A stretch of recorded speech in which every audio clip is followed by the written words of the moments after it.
And hey, how's the audio quality on my mic? These are new headphones. Okay, cool.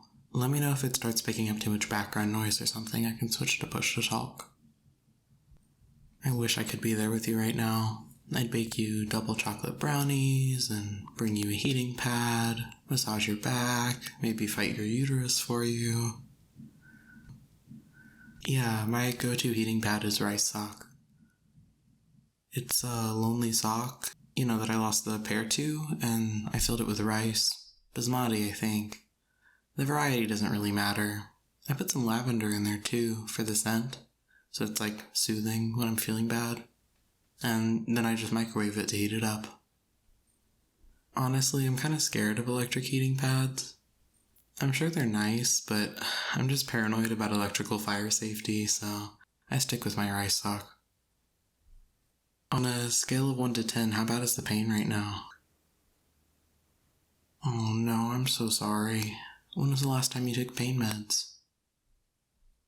Don't feel like you have to be all tough and power through it. You deserve relief from the pain.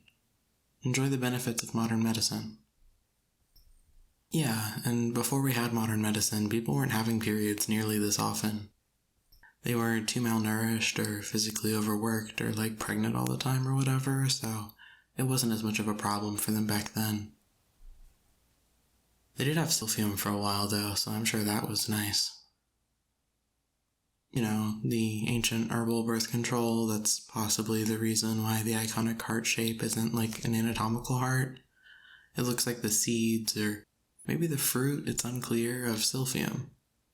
Super inconvenient that the Romans overharvested it, or that part of what is now Libya got desertified or whatever.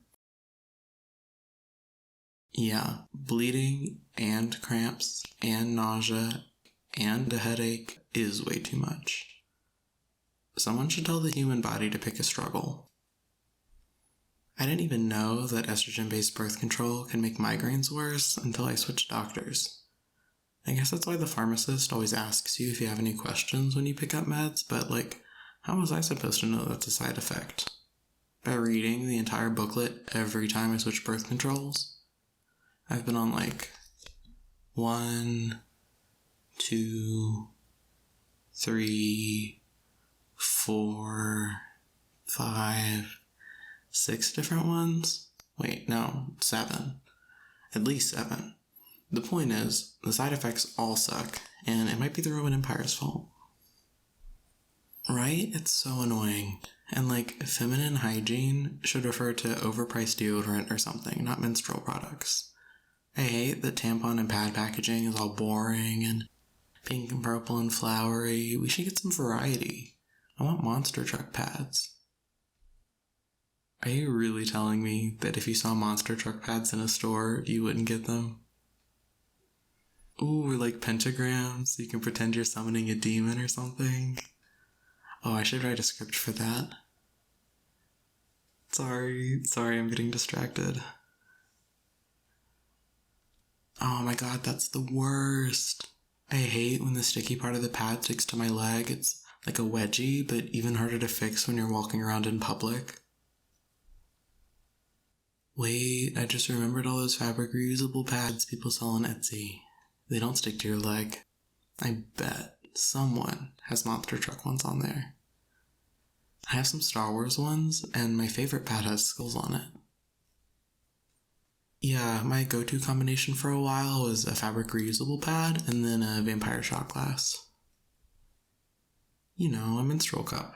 It's a perfectly normal euphemism, like Shark Week or Ant Flow or On the Rag or Code Red or Time of the Month. I bet you could write something really funny about a werewolf trying to warn their partner that the full moon is happening soon, but it just sounds that they're... but it just sounds like they're talking about their period. Yeah, using euphemisms instead of talking about menstruation directly probably does contribute to people feeling embarrassed about their periods, and people that don't menstruate misunderstanding what it's like. I absolutely used cis teenage boy squeamishness about periods to prank them when I was younger.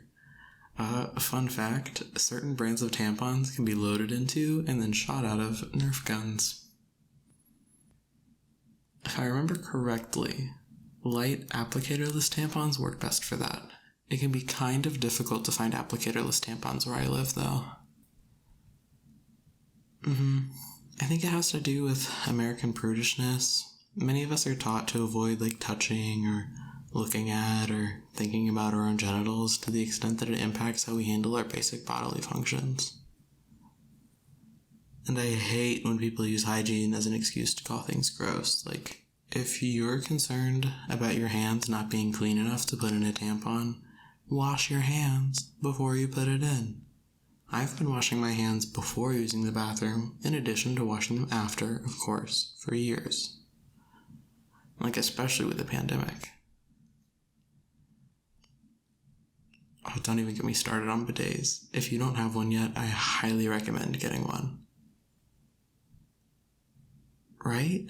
Washing with water is just so much more effective and comfortable. Oh wow, I was not paying attention to the time at all. It's pretty late for me too. Yeah, get some rest. You can sleep as much as you want on your period. Them's the rules. Just don't, leave a heating pad on high without a timer, okay? Okay. Sleep tight. I'll talk to you again soon. Just whenever you see me active on Discord, just ask if I want to hang out on a call.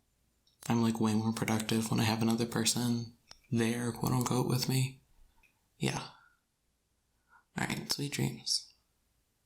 Good night.